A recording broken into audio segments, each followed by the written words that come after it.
Mother worship. The two conjoined facts of perception we can never get rid of are happiness and unhappiness. Things which bring us pain also bring pleasure. Our world is made up of these two. We cannot get rid of them. With every pulsation of life, they are present. The world is busy trying to reconcile these opposites. Sages trying to find solution of this commingling of the opposites. The burning heat of pain is intermitted by flashes of rest, the gleam of light breaking the darkness in intermittent flashes only to make the gloom deeper. Children are born optimists, but the rest of life is a continuous disillusionment. Not one ideal can be fully attained, not one thirst can be quenched. So on they go trying to solve the riddle, and religion has taken up the task. In religions of dualism among the Persians, there was a god and a Satan. This, through the Jews, has gone all over Europe and America. It was a working hypothesis thousands of years ago, but now we know that is not tenable. There is nothing absolutely good or evil. It is good to one and evil to another. Evil today, good tomorrow, and vice versa. God was first, of course, a clan god. Then he became God of gods. With ancient Egyptians and Babylonians, this idea of a dual god and Satan was very practically carried out. Their Moloch became god of gods, and the captured gods were forced to do homage in his temple. Yet the riddle remains: who presides over this evil? Many are hoping against hope that all is good and that we do not understand. We are clutching at a straw, burying our heads in the sand. Yet we all follow morality, and the gist of morality is sacrifice. Not I, but thou. Yet how it clashes with the great good God of the universe. He is so selfish, the most vengeful person that we know, with plagues, famines, war. We all have to get experiences in this life. We may try to fly bitter experiences, but sooner or later they catch us. And I pity the man who does not face the whole. Manu Deva of the Vedas was transformed in Persia as Ahriman. So the mythological explanation of the question was dead, but the question remained, and there was no reply, no solution. But there was the other idea in the old Vedic hymn to the goddess: I am the light. I am the light of the sun and moon. I am the air which animates all beings. This is the germ which afterwards develops into mother worship. By mother worship is not meant difference between father and mother. The first idea connoted by it is that of energy. I am the power that is in all beings. The baby is a man of nerves. He goes on till he is a man of power. The idea of good and evil was not at first differentiated and developed. An advancing consciousness showed power as the primal idea. Resistance and struggle at every step is the law. We are the resultant of the two, energy and resistance, internal and external power. Every atom is working and resisting every thought in the mind. Everything we see and know is but the resultant of these two forces. This idea of God is something new. In the Vedic hymns, Varuna and Indra shower the choicest gifts and blessings on devotees, a very human idea, more human than man himself.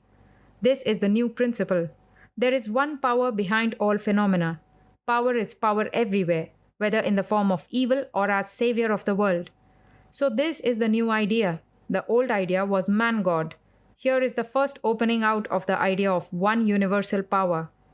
I stretch the bows of Rudra when he desires to destroy evil. Rig Veda, 10th, 125, Devi Sukta. Very soon in the Gita, 9th, 19, also 10th, 4, 5, we find, O Arjuna, I am the Sat and I am the Asat. I am the good and I am the bad. I am the power of saints. I am the power of the wicked. But soon the speaker patches up truth, and the idea goes to sleep. I am power in good so long as it is doing good works. In the religion of Persia, there was the idea of Satan, but in India, no conception of Satan. Later books began to realize this new idea. Evil exists, and there is no shirking the fact. The universe is a fact, and if a fact, it is a huge composite of good and evil. Whoever rules must rule over good and evil. If that power makes us live, the same makes us die. Laughter and tears are kin, and there are more tears than laughter in this world. Who made flowers? Who made the Himalayas? A very good God. Who made my sins and weaknesses? Karma, Satan, self. The result is a lame, one-legged universe, and naturally, the God of the universe, a one-legged God. The view of the absolute separation of good and evil, two cut and dried and separate existences, makes us brutes of unsympathetic hearts. The good woman jumps aside from the street walker. Why? She may be infinitely better than you in some respects. This view brings eternal jealousy and hatred in the world, eternal barrier between man and man, between the good man and the comparatively less good or evil man. Such brutal view is pure evil, more evil than evil itself. Good and evil are not separate existences, but there is an evolution of good, and what is less good we call evil. Some are saints and some sinners. The sun shines on good and evil alike. Does he make any distinction? The old idea of the fatherhood of God is connected with the sweet notion of God presiding over happiness. We want to deny facts. Evil is non existent, is zero. The I is evil, and the I exists only too much. Am I zero? Every day I try to find myself so and fail. All these ideas are attempts to fly evil. But we have to face it, face the whole. Am I under contract to anyone to offer partial love to God only in happiness and good, not in misery and evil? The lamp by the light of which one forges a name and another writes a check for $1,000 for famine shines on both, knows no difference. Light knows no evil. You and I make it good or evil. This idea must have a new name. It is called mother, because in a literal sense it began long ago with a feminine writer elevated to a goddess. Then came Sankhya, and with it all energy is female. The magnet is still, the iron filings are active. The highest of all feminine types in India is mother, higher than wife. Wife and children may desert a man, but his mother never. Mother is the same or loves her child perhaps a little more. Mother represents colorless love that knows no barter, love that never dies. Who can have such love? Only mother, not son, nor daughter, nor wife.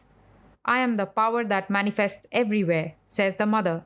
She who is bringing out this universe, and she who is bringing forth the following destruction. No need to say that destruction is only the beginning of creation. The top of a hill is only the beginning of a valley.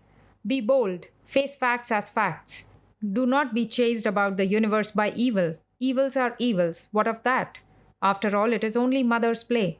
Nothing serious after all. What could move the Almighty? What made mother create the universe? She could have no goal. Why? Because the goal is something that is not yet attained. What is this creation for? Just fun. We forget this and begin to quarrel and endure misery.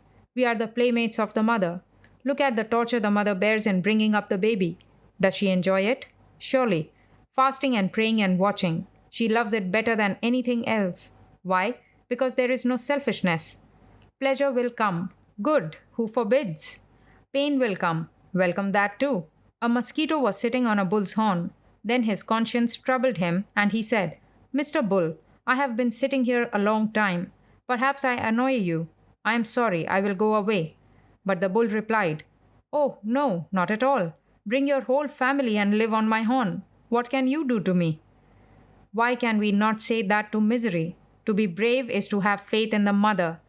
I am life. I am death.